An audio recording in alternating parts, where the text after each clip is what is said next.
On a misty morning in September 2024, wilderness photographer Sarah Chen was documenting the changing foliage in the remote Cascade Mountains of Washington state when she stumbled upon a discovery that would reopen one of America's most haunting unsolved mysteries. Deep in an unmapped valley, perfectly preserved as if frozen in time, she found a collection of 18 small camping tents arranged in a precise circle around what had once been a campfire pit. What made the discovery extraordinary wasn't just the pristine condition of the tents after more than 3 decades in the wilderness, but the eerie perfection of their arrangement. Each tent remained zipped shut, standing upright despite decades of harsh mountain weather, with sleeping bags still neatly laid out inside and personal belongings arranged as if their young occupants had simply stepped outside for a moment and never returned. Chen, an experienced outdoors photographer with 15 years documenting remote wilderness areas, immediately recognized that she was looking at something that defied natural explanation. The tents showed no signs of weather damage, animal interference, or normal deterioration. The fabric appeared as vibrant and intact as if they had been pitched the day before, despite what appeared to be evidence of decades-old camping equipment inside. Using her satellite communication device, Chen contacted the Washington state authorities, reporting the discovery of what appeared to be an abandoned campsite, in circumstances that suggested it might be connected to missing persons cases. Within hours, a joint team from the Washington State Patrol, FBI, and National Park Service had reached the remote location by helicopter. What they found would immediately connect the discovery to one of the most perplexing missing children cases in American history: the disappearance of 18 children from Camp Wildwood, a summer camp that had vanished without a trace during the final week of July 1990. The initial examination of the tents revealed personal items that matched descriptions from the original missing persons reports filed 34 years earlier. Inside the tents, investigators found clothes with name tags matching the missing children, diary entries dated July 1990, and camping equipment that corresponded exactly to the gear that had been reported missing along with the children. Detective Michael Torres, a specialist in cold cases with the Washington State Patrol, had studied the Camp Wildwood disappearance extensively throughout his 20-year career. When he arrived at the site and saw the perfectly preserved tents, he felt a mixture of vindication and dread. "I've reviewed the Camp Wildwood case dozens of times over the years," Torres explained to his colleagues at the scene. 18 children don't just vanish without leaving any trace, especially not from an organized camp with trained counselors and safety protocols. This discovery might finally give us answers, but I suspect those answers are going to challenge everything we thought we knew about what happened. Camp Wildwood had been a premier summer camp located approximately 60 miles southeast of Seattle, nestled in the foothills of the Cascade Mountains. Established in 1975, it catered to children aged 8 to 14 from affluent families across the Pacific Northwest, offering traditional outdoor activities combined with wilderness education and character development programs. The camp was run by James and Margaret Thornton, a couple with impeccable credentials in outdoor education and child development. James was a former park ranger with a master's degree in environmental science, while Margaret was a licensed social worker specializing in adolescent psychology. Together, they had built Camp Wildwood's reputation as one of the safest and most educational summer programs in the region. The session that would become infamous was the camp's final 2-week program of the 1990 summer season, scheduled from July 16th to July 30th. 18 children had enrolled in this session, ranging in age from 9 to 13 years old. They came from families across Washington, Oregon, and Northern California, drawn by the camp's reputation for providing an authentic wilderness experience while maintaining the highest safety standards. The children who participated in that final session represented a diverse group of young people, each with their own personalities and interests. There was Amy Richardson, a 12-year-old from Portland who loved astronomy and kept detailed journals of her observations. Marcus Johnson, an 11-year-old from Seattle, was passionate about wildlife photography and had brought an expensive camera given to him by his grandfather. Sarah Walsh, 9 years old and the youngest in the group, was known for her artistic abilities and had packed numerous sketchbooks and art supplies. Among the older children were twins David and Daniel Chen, no relation to the photographer who would later find the tents, 13-year-old brothers from Vancouver who were experienced hikers and junior naturalists.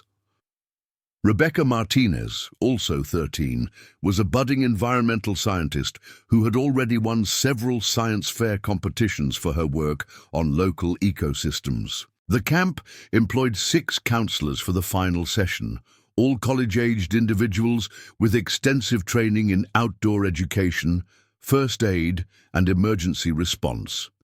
Head counselor Jennifer Walsh, Sarah's older sister, who had specifically requested to be assigned to Sarah's session, was a 22-year-old outdoor recreation major at the University of Washington. The other counselors were equally qualified, with backgrounds in everything from wilderness medicine to child psychology. The first week of the session proceeded exactly as planned. The children participated in hiking, fishing, orienteering, and environmental education activities. Evening campfires featured storytelling, astronomy lessons, and group discussions about wilderness conservation. Daily logs, maintained by the counselors, documented normal activities, positive group dynamics, and no unusual incidents or concerns. Parents received regular updates through the camp's established communication system. Weekly letters written by the children were mailed home, describing their adventures and expressing enthusiasm for the activities. The tone of these letters was universally positive, with children writing about new friendships, exciting discoveries in nature, and anticipation for the final week's planned overnight wilderness expedition. The overnight expedition was Camp Wildwood's signature experience, a 3-day backpacking trip that would take the children into a pristine wilderness area for advanced camping and survival skills training. The expedition was scheduled to begin on Monday, July 23rd, with the group returning to base camp on Wednesday, July 25th, for final activities before parents arrived for pickup on July 30th.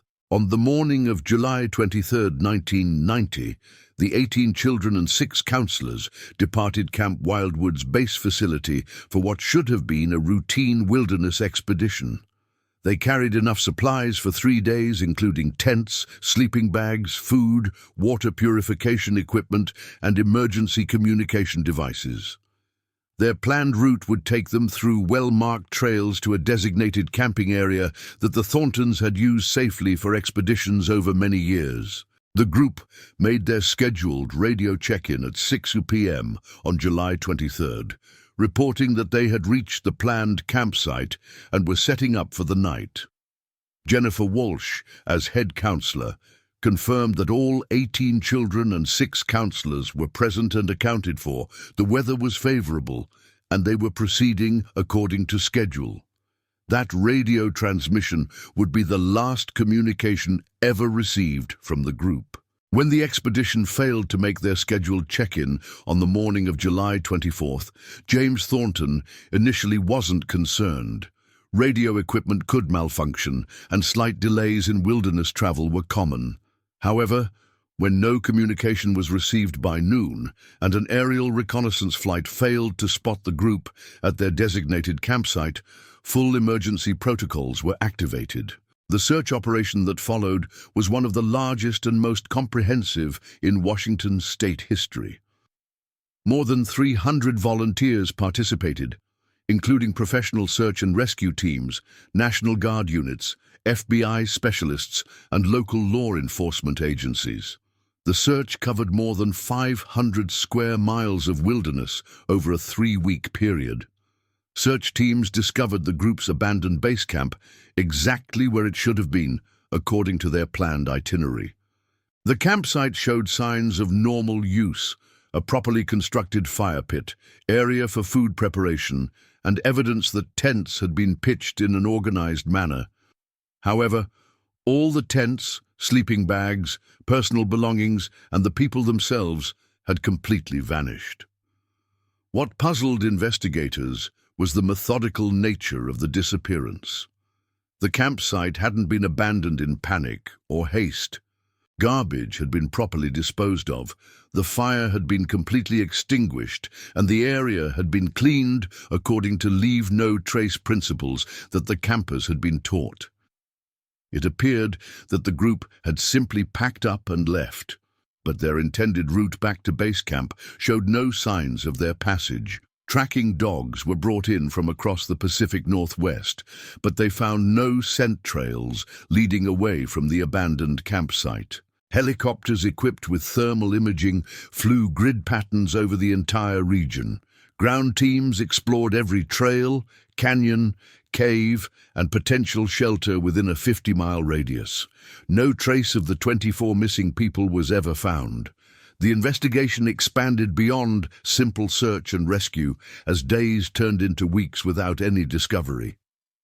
FBI behavioral analysts were brought in to examine the possibility of mass abduction or voluntary disappearance. The financial backgrounds of all the families were scrutinized for potential ransom motives. The personal histories of all camp staff were investigated for any red flags. James and Margaret Thornton cooperated fully with all investigations, providing complete access to camp records, staff background checks, and operational procedures. Their anguish was evident to all investigators, and they were quickly cleared of any involvement in the disappearance. The camp was permanently closed following the incident, and the Thorntons eventually relocated to another state, their lives forever changed by the tragedy. The families of the missing children formed a support group that would meet regularly for decades, sharing grief theories and hope that their children might someday be found. The group lobbied for continued investigation, hired private detectives, and even consulted psychics and paranormal investigators in their desperation for answers. Media coverage of the case was extensive, particularly in the Pacific Northwest.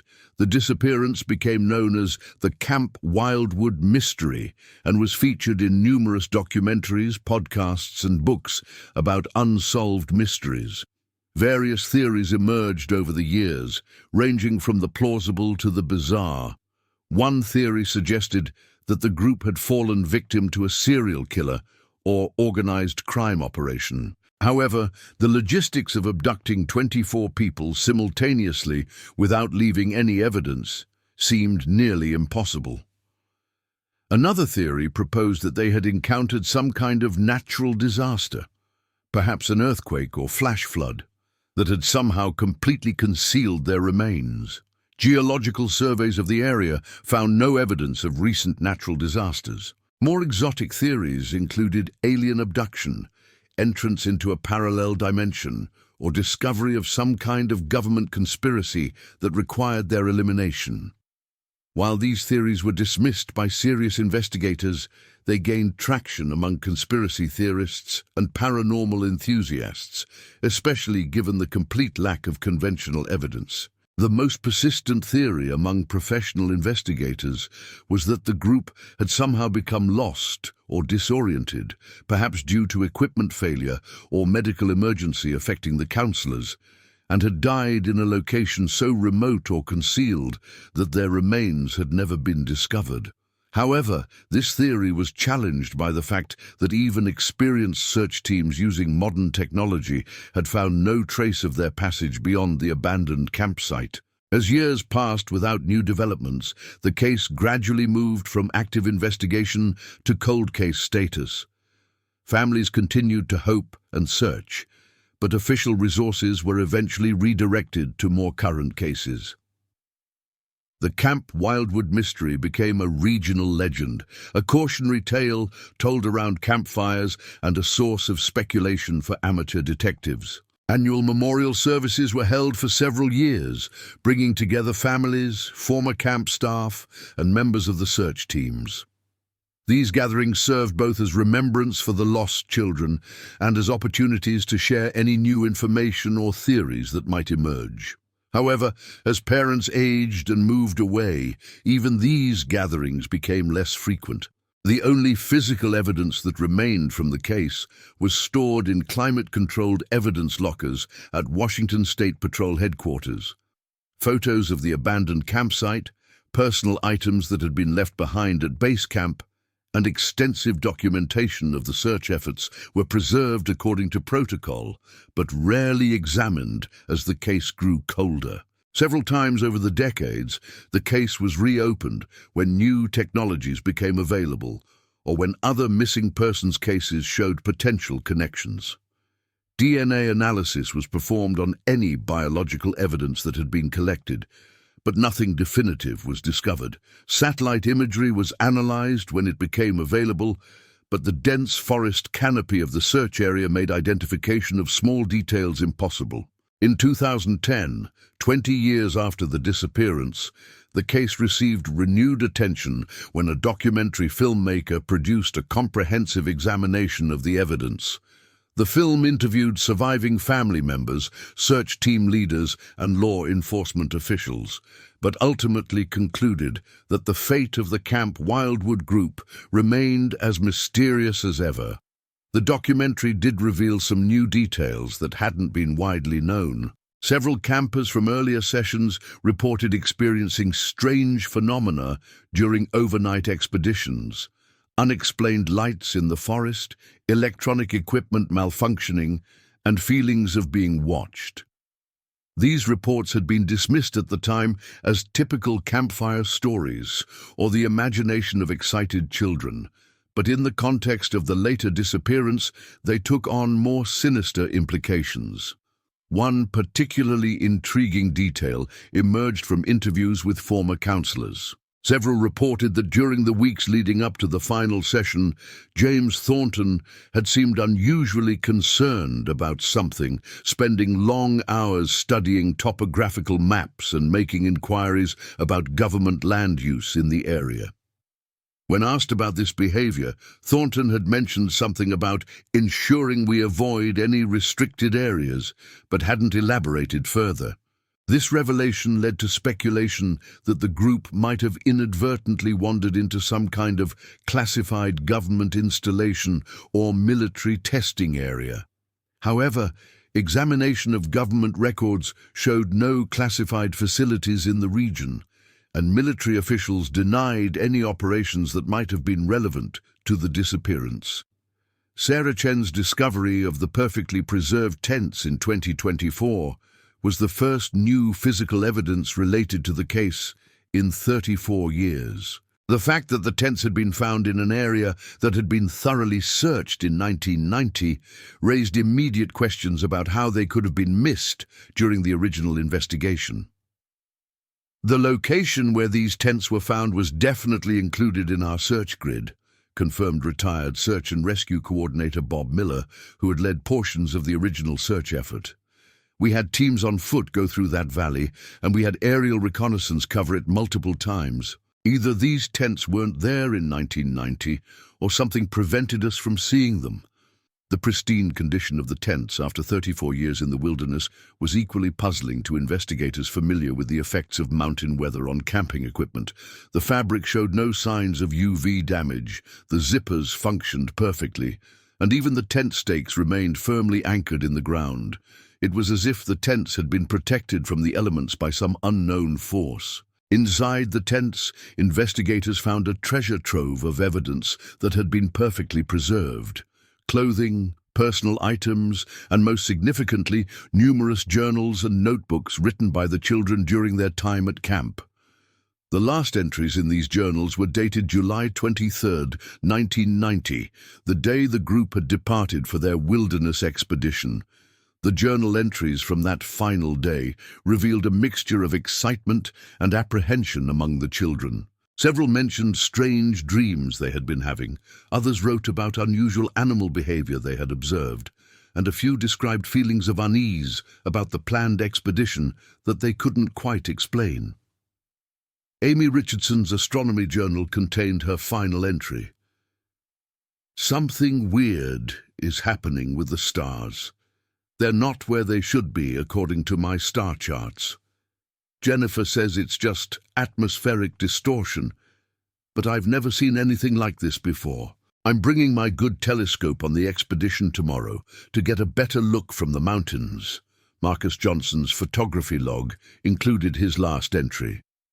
Developed the pictures I took yesterday, and there are strange light anomalies in several shots.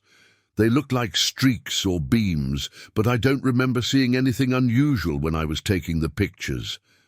Dad's expensive camera shouldn't have technical problems like this. Maybe there's some kind of electromagnetic interference in this area. The discovery of these perfectly preserved journals, along with the inexplicable condition of the tents themselves, transformed the investigation from a decades-old cold case into an active mystery that challenged the fundamental assumptions about what had happened to the 18 children of Camp Wildwood. Detective Torres found himself leading an investigation that seemed to exist at the intersection of criminal procedure and phenomena that defied conventional explanation. The evidence was undeniable: the tents, the personal belongings, the journals, but their existence in such perfect condition, after 34 years of exposure to mountain wilderness, raised questions that no standard investigative manual could address. As word of the discovery spread through law enforcement channels and eventually to the media, the families of the missing children experienced a complex mixture of hope and confusion. Finally, there was new evidence about their lost children, but that evidence raised more questions than it answered, and suggested that the true explanation for the Camp Wildwood mystery might be far stranger than anyone had ever imagined. The application of modern forensic techniques to the perfectly preserved Camp Wildwood evidence revealed anomalies that transformed the investigation from a missing persons case into something that challenged the fundamental understanding of physical reality.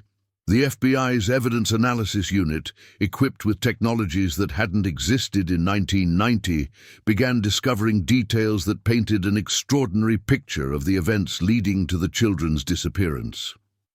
Dr. Amanda Rodriguez, a forensic scientist specializing in environmental preservation analysis, led the examination of the tent materials. Using advanced spectroscopy and molecular analysis, her team discovered that the fabric had been altered at the atomic level in ways that defied conventional explanation. What we're seeing here is impossible according to our current understanding of material science, Dr. Rodriguez explained during a briefing to the investigation team. The tent fabric has been fundamentally changed. The polymer chains have been restructured to be completely resistant to UV radiation, moisture, and thermal degradation. This isn't coating or treatment. The material itself has been transformed into something that doesn't exist in nature or current technology. The analysis revealed that not only had the tent fabric been altered, but the sleeping bags, personal clothing, and even organic materials like the leather straps on Marcus Johnson's camera had undergone similar molecular restructuring. Paper in the children's journals showed alterations that made it completely resistant to decomposition, while maintaining its original texture and appearance. Someone or something with technology far beyond our current capabilities deliberately preserved these items, continued Dr. Rodriguez. The precision required to alter organic materials at the molecular level without changing their outward appearance represents scientific knowledge that we won't achieve for decades, if ever. Parallel to the materials analysis, digital forensics experts examined Marcus Johnson's camera, which had been found inside one of the tents, with film still loaded and perfectly preserved. The photographs on the film, when developed using modern techniques, revealed images that provided crucial clues about the children's final days. The photographs showed the normal camp activities documented by an enthusiastic 11-year-old. Hiking trails, wildlife, fellow campers around the evening campfire.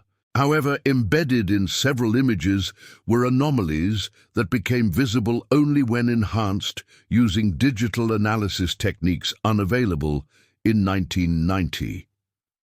In 3 separate photographs taken during the group's final week, barely visible geometric patterns appeared in the sky above the forest canopy. The patterns were so faint that they would have been invisible to the naked eye, but digital enhancement revealed complex, mathematically precise formations that resembled no known natural or artificial phenomena. Dr. Sarah Kim, an atmospheric physicist from the University of Washington, was consulted to analyze these aerial anomalies. Her conclusion was as unsettling as the materials analysis. These patterns are not consistent with any known atmospheric, meteorological, or man-made phenomena, Dr. Kim reported. The geometric precision and the way they interact with light suggests they're 3-dimensional structures of some kind, but composed of materials that are essentially invisible to normal human vision. More disturbing discoveries emerged from the analysis of Amy Richardson's telescope, found carefully packed in its carrying case inside her tent. The instrument had been modified with components that didn't match any known manufacturing specifications. Internal examination revealed that several optical elements had been replaced with materials that enhanced the telescope's capability to detect light spectra far beyond normal human vision.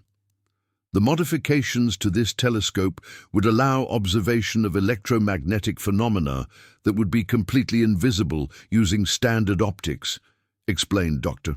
James Chen, an optical engineer who examined the instrument. These aren't modifications that could be made with 1990 technology or even current technology. The materials used don't appear in any manufacturing catalog. The implications were staggering. Amy's final journal entries about stars being not where they should be took on new significance when considered alongside the telescope modifications. She hadn't been seeing atmospheric distortion. She had been observing phenomena in electromagnetic spectra that normal human vision couldn't detect. The investigation team decided to analyze soil samples from the area where the tents had been discovered. Dr. Michael Torres, leading the investigation, hoped that ground composition might provide clues about how the site had remained hidden for 34 years. The soil analysis yielded results that were as anomalous as everything else connected to the case. Dr. Elena Vasquez, a geochemist specializing in mineral analysis, found elements in the soil that shouldn't have existed in the natural environment. We're detecting isotopes of elements that are extremely rare and don't occur naturally in this geological region, Dr. Vasquez reported. More significantly, we're finding trace amounts of synthetic elements that haven't been discovered by terrestrial science yet. The isotopic signatures suggest technologies for elemental manipulation that are beyond our current scientific understanding. The soil samples also revealed something else. The area had been subjected to some kind of energy field that had fundamentally altered the magnetic properties of the ground. Magnetometer readings showed patterns indicating that powerful electromagnetic forces had been active in the area, but in configurations that didn't match any known natural or artificial sources. The magnetic field alterations in this location are consistent with technologies that could manipulate space-time at a localized level, explained Dr. Patricia Wong, a theoretical physicist brought in to consult on the case. If someone had the capability to create controlled distortions in local space-time, it could explain both the preservation of the artifacts and their apparent invisibility during the original search. This revelation led to a review of the original 1990 search documentation using modern analytical techniques. When the search team's reports were examined using computer analysis software, patterns emerged that had been invisible to investigators at the time. Several search teams had reported equipment malfunctions while working in the specific area where the tents were later found. Compasses had given inconsistent readings. GPS units had malfunctioned, even though GPS technology was limited in 1990, and radio communications had experienced unexplained interference. At the time, these issues had been attributed to the mountainous terrain and atmospheric conditions. What we're seeing is evidence that the search teams were experiencing the effects of the same technology that preserved the tents, Dr. Wong continued. The electromagnetic interference and space-time distortions would have made the tents essentially invisible to anyone searching the area, while simultaneously protecting them from environmental degradation. Bob Miller, the retired search coordinator, was interviewed again about his team's experiences in 1990. When shown the analysis of the search reports, he recalled details that had seemed insignificant at the time. Now that you mention it, several teams did report feeling disoriented in that specific valley, Miller said. They described feeling like they were walking in circles, even when following clear terrain features. Some said it felt like the area was bigger than it should have been, like distances weren't what they appeared to be. The investigation expanded to examine any historical records of unusual phenomena in the region. Research through local Native American tribal records revealed that the area where the tents were found had been considered sacred and potentially dangerous by indigenous peoples for centuries. Thomas Clearwater, a tribal historian and elder of the local Cascade tribe, shared oral traditions that had been passed down through generations. Our ancestors spoke of that valley as a place where the Sky People would sometimes visit, Clearwater explained. They told stories of children who would be chosen to travel with the Sky People to learn about the stars and the secrets of the universe. Those children would sometimes return years later with knowledge that helped our people, but others never came back. The tribal accounts described phenomena remarkably similar to what the Camp Wildwood children had documented in their journals. Unusual lights in the sky, stars appearing in wrong positions, and feelings of being watched by unseen presences. The tribal name for the valley translated roughly to place where time bends. Our people learned to avoid camping in that valley during certain times of the year, Clearwater continued. They knew when the Sky People were active and they respected their space, but they also knew that sometimes the Sky People would choose individuals to take with them for purposes we couldn't understand. This historical context provided a framework for understanding what might have happened to the 18 children and 6 counselors. Rather than victims of a crime or accident, they might have been selected for some kind of contact or exchange with an intelligence that had been active in the region for centuries. Dr. Rodriguez's team made another crucial discovery when they analyzed the way the tents had been arranged. The precise circular formation wasn't random or based on typical camping organization. It matched mathematical patterns that described optimal configurations for certain types of electromagnetic field interactions. The tent arrangement creates what's essentially a resonance chamber for specific electromagnetic frequencies, Dr. Rodriguez explained. If someone wanted to create a stable interface between different dimensional spaces or time streams, this configuration would be theoretically optimal. The investigation team realized they needed to examine the site during nighttime hours to see if any of the phenomena described by the children might still be observable. A team of scientists and investigators returned to the valley with advanced detection equipment designed to observe across multiple electromagnetic spectra.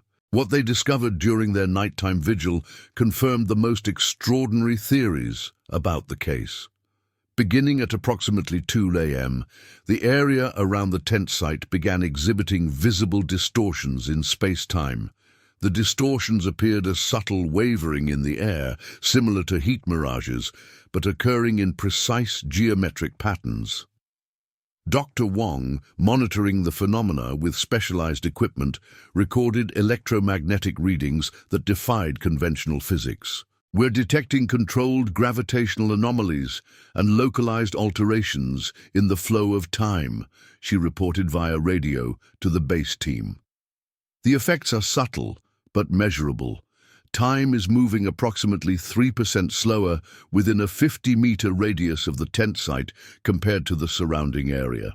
More significantly, at 3:17 a.m., the team observed what could only be described as a partial materialization of structures that weren't visible during daylight hours. Translucent, geometric constructions appeared to extend upward from the tent site, reaching hundreds of feet into the sky. The structures were only visible using modified optical equipment similar to the enhancements found on Amy Richardson's telescope. "We're looking at some kind of permanent installation," Dr. Wong said, her voice filled with awe and concern. "These structures exist in electromagnetic spectra that normal human vision can't detect. They've probably been here for decades, possibly centuries, completely invisible to conventional observation."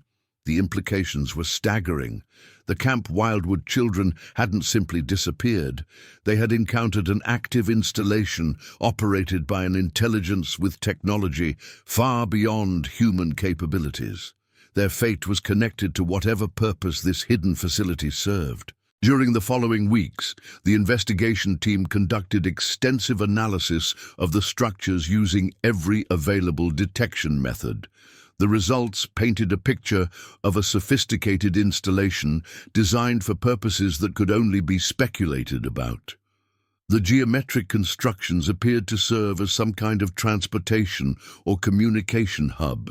Energy patterns suggested that the facility could manipulate space-time in ways that would allow instantaneous travel across vast distances or potentially across dimensional boundaries. "What we're looking at is essentially a stargate," Dr. Wong concluded during a classified briefing to federal authorities.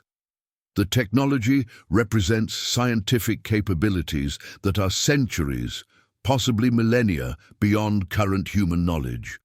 The fact that it's been operating in secret for decades suggests that Earth has been under observation by an intelligence that has chosen to remain hidden."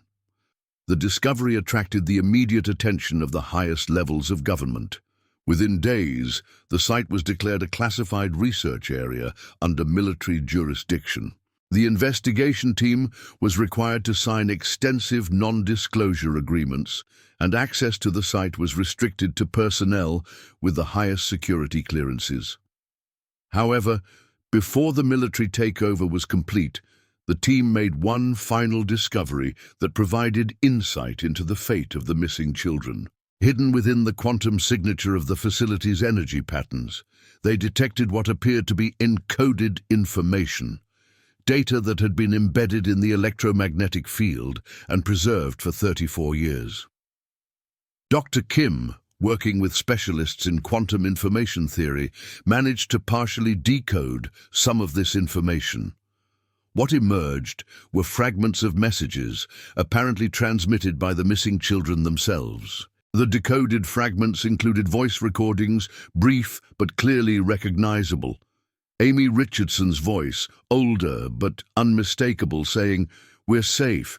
We're learning things that will help everyone. The stars are so beautiful from here." Marcus Johnson's voice, "I've taken pictures of places no human has ever seen. They say we can come home when we're ready, when Earth is ready." Most poignantly, young Sarah Walsh's voice, "I miss Mommy and Daddy, but the teachers here are kind. They're showing me how to paint with light itself. Tell everyone we're okay." The messages suggested that the children hadn't been harmed or abducted against their will. They appeared to be participants in some kind of educational or cultural exchange program operated by the intelligence behind the facility. Jennifer Walsh, the head counselor, also left a message.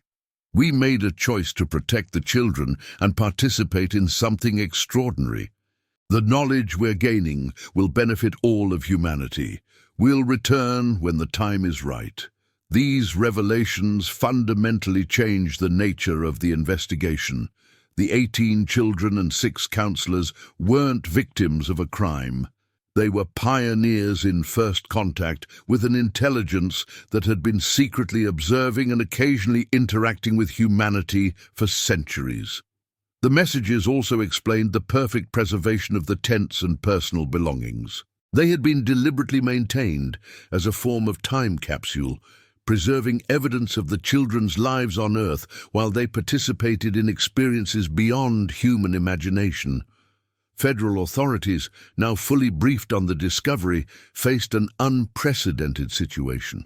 They were dealing with evidence of active extraterrestrial or extra-dimensional intelligence operating on American soil, using technology that made human military capabilities seem primitive by comparison. "This changes everything we thought we knew about our place in the universe," admitted Deputy Director Susan Hayes of the FBI's X-Files division during a classified briefing.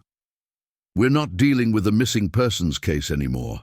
We're dealing with first contact, and it's been ongoing for decades without our knowledge." The decision was made to attempt communication with the intelligence operating the facility. Using the quantum communication methods that Dr. Kim's team had discovered, federal scientists began transmitting messages through the facility's electromagnetic field, hoping to establish contact with the missing children or their hosts.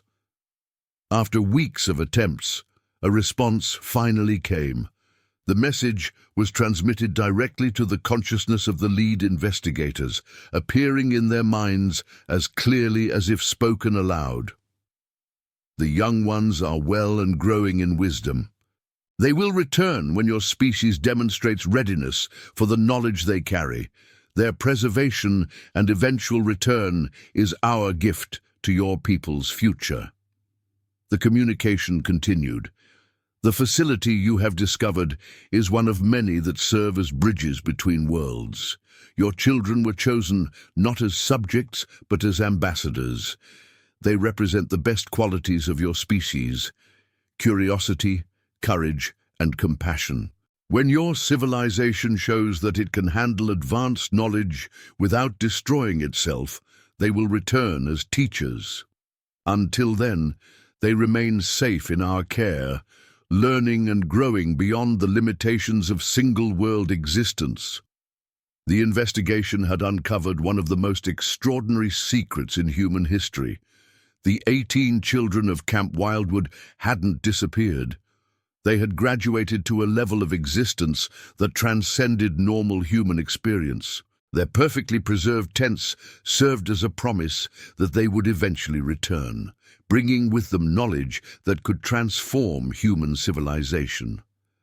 But the revelation also raised profound questions about humanity's readiness for such knowledge, and whether the return of the Camp Wildwood children would herald a new era of cosmic awareness, or simply remain another secret, hidden from a world not yet ready to accept its true place in the universe. The establishment of formal communication with the intelligence behind the Camp Wildwood disappearance marked the beginning of the most significant diplomatic undertaking in human history. What had started as a missing persons investigation had evolved into humanity's first official contact with an advanced extraterrestrial civilization that called themselves the Guardians of Knowledge. Dr. Patricia Wong, leading a newly formed interdisciplinary team of scientists, linguists, and diplomats, worked to establish protocols for ongoing communication with the Guardians. The quantum field that surrounded the hidden facility became a bridge between two civilizations, separated by technology that seemed like magic to human understanding. The Guardians revealed that they were part of a vast network of civilizations dedicated to nurturing the development of younger species throughout the galaxy. They had been observing Earth for over 3,000 years, occasionally making contact with individuals who demonstrated exceptional potential for growth and learning. "Your species stands at a critical juncture," came the message transmitted directly to the minds of the communication team. You possess great creativity and potential, but also tendencies toward destruction and conflict.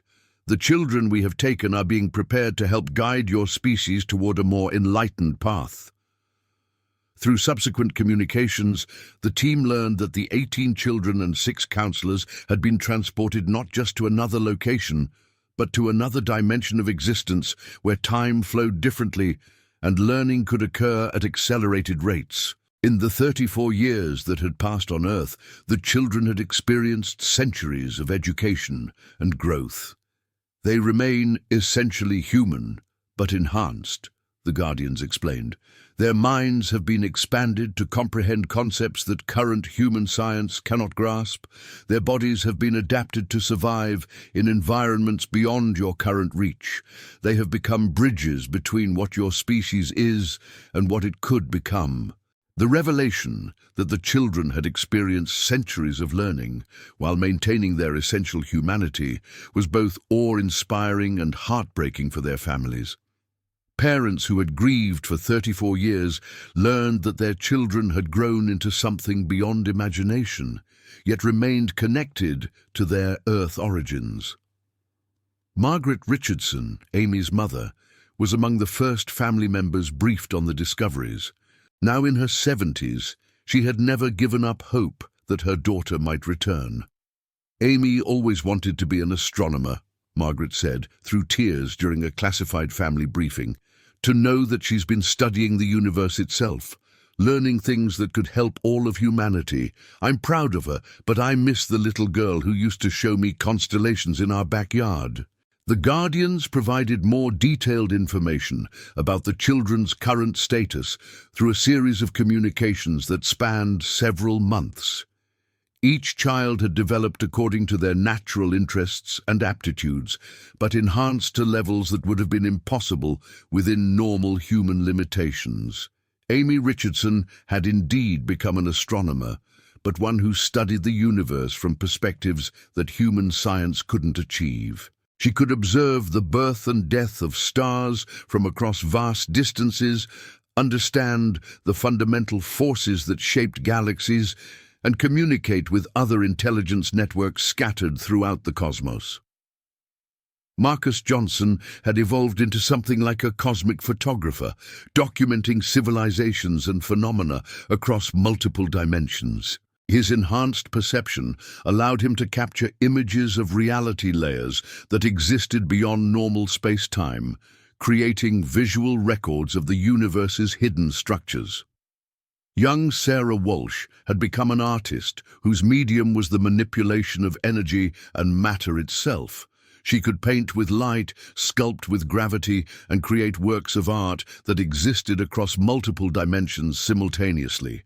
Her creations served as communication devices between different levels of consciousness. The Chen twins, David and Daniel, had developed into explorers of parallel realities, mapping the infinite variations of what could be and what might have been.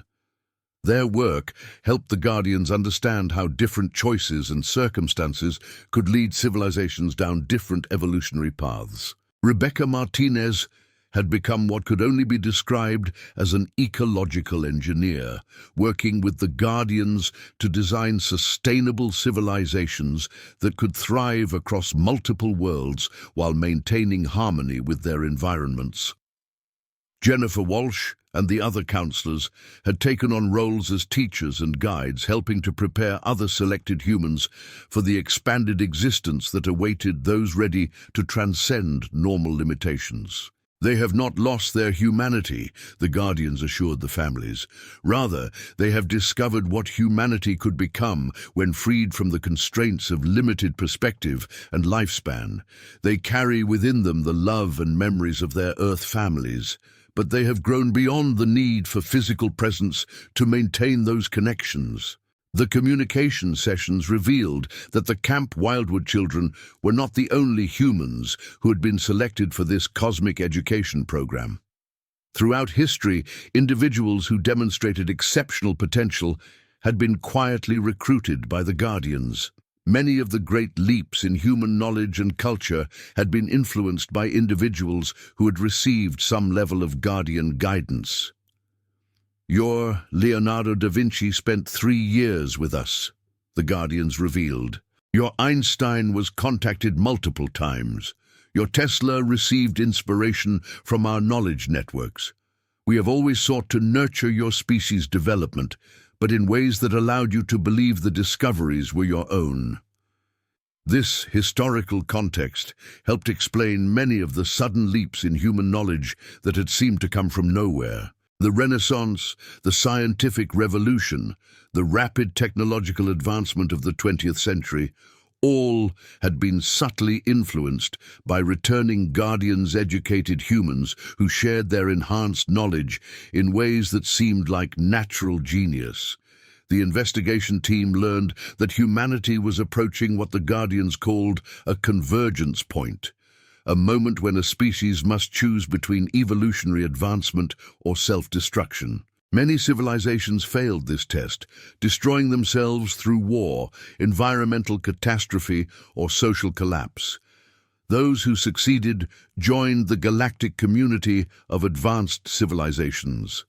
The children we have taken will return when your species demonstrates readiness for the convergence, the Guardians explained. They will serve as teachers and guides, helping humanity navigate the challenges of becoming a cosmic civilization. But they can only return when enough of your people are prepared to accept the responsibilities that come with advanced knowledge. Dr. Wong and her team pressed for more specific information about what would constitute readiness for humanity's convergence. The Guardians' response outlined criteria that seemed both achievable and daunting. Your species must demonstrate the ability to solve global problems through cooperation rather than conflict. You must show that you can manage your planetary environment sustainably.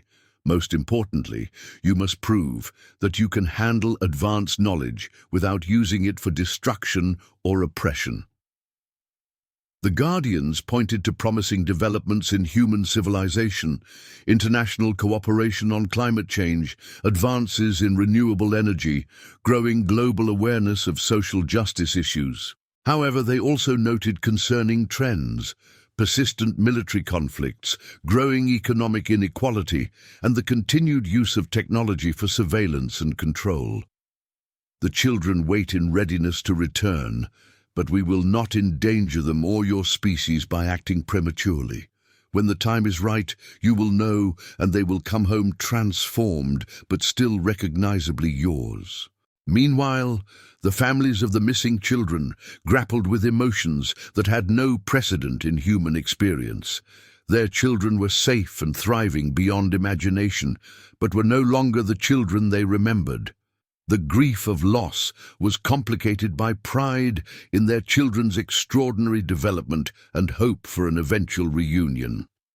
Support groups formed among the families, facilitated by government psychologists who specialized in handling classified information. These sessions provided opportunities to process the unique trauma of learning that lost loved ones had transcended normal human existence.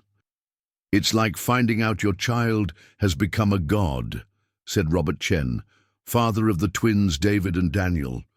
"You're proud and amazed, but you also wonder if they'll still remember loving their dad when they return with the knowledge of the universe."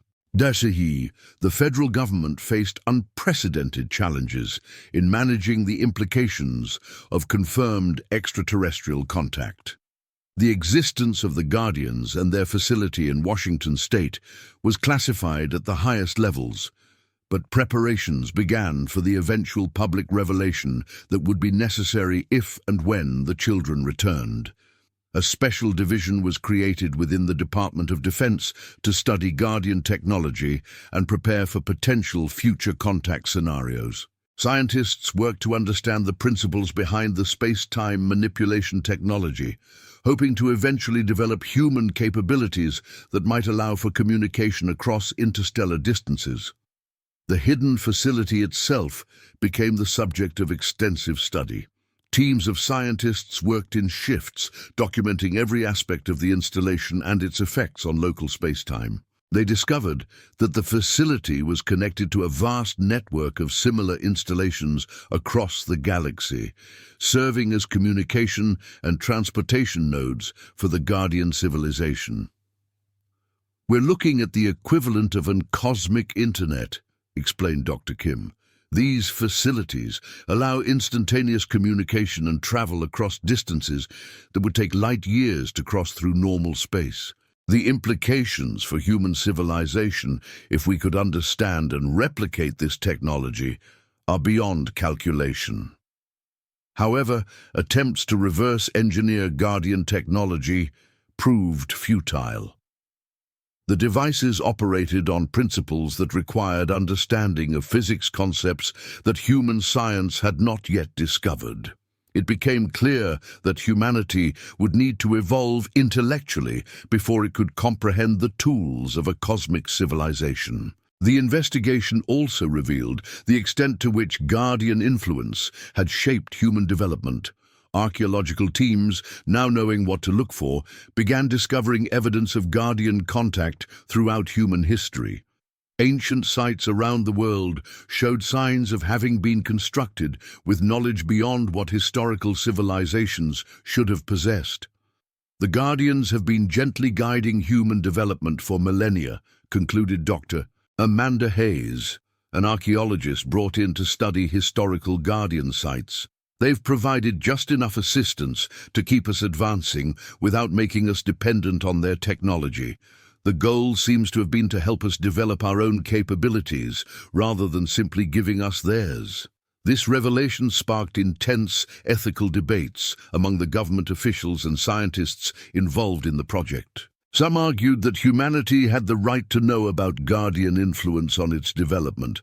Others contended that revealing this information prematurely could undermine human confidence and initiative. The decision was made to begin gradual preparation of the public for eventual disclosure. Science fiction films and television shows began featuring more realistic portrayals of benevolent alien contact.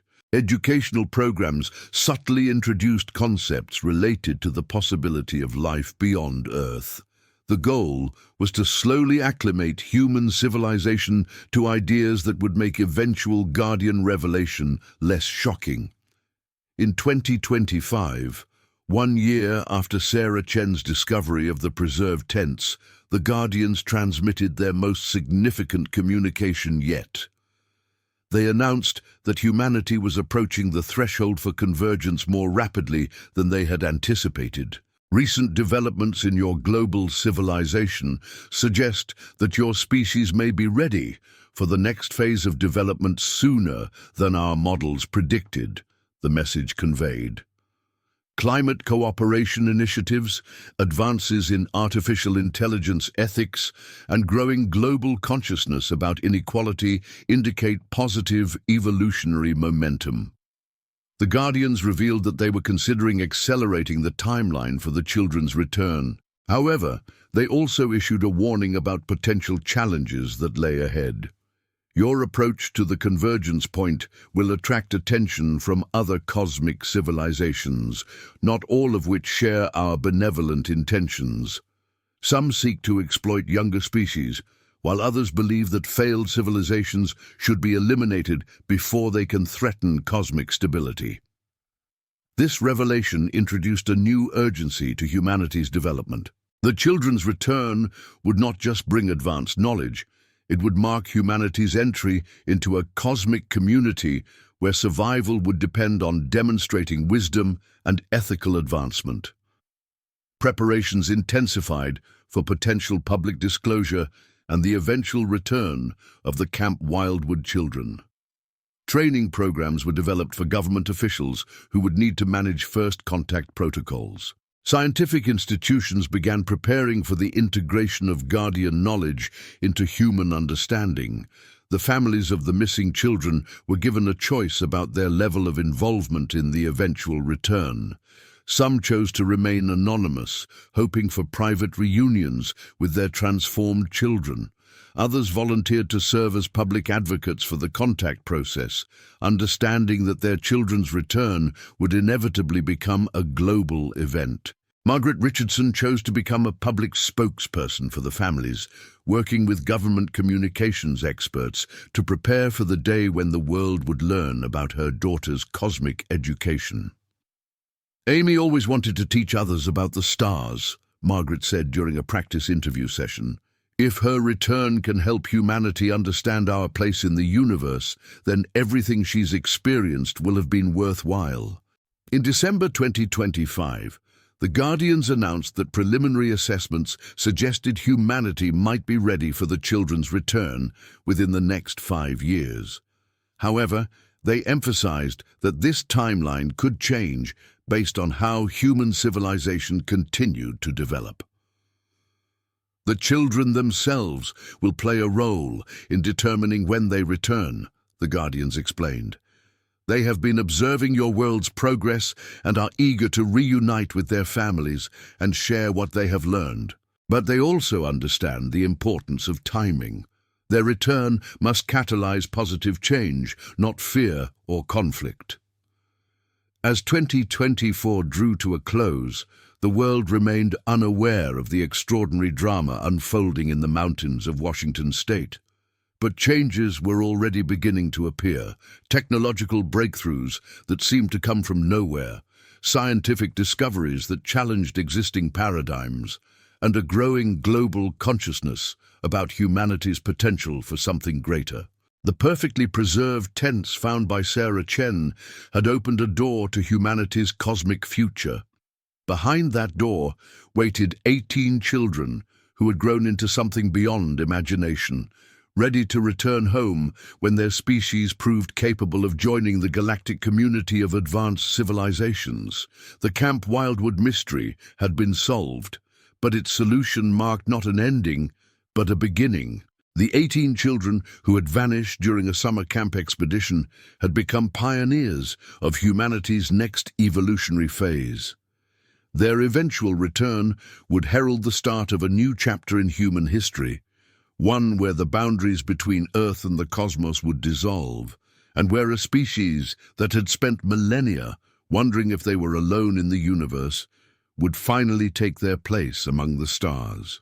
The tents that had waited 34 years in perfect preservation served as a promise, a guarantee that no matter how far humanity's children might travel in their cosmic education, the bonds of love and family would eventually bring them home, transformed but not forgotten, carrying within them the keys to humanity's stellar destiny. In the quiet valleys of the Cascade Mountains, the Guardian facility continued its patient work, maintaining its bridge between worlds while Earth's children learned the secrets of the universe. And somewhere beyond the reach of normal space and time, 18 young humans who had begun their journey as summer campers continued their extraordinary education, preparing for the day when they would return to teach their species how to reach for the stars.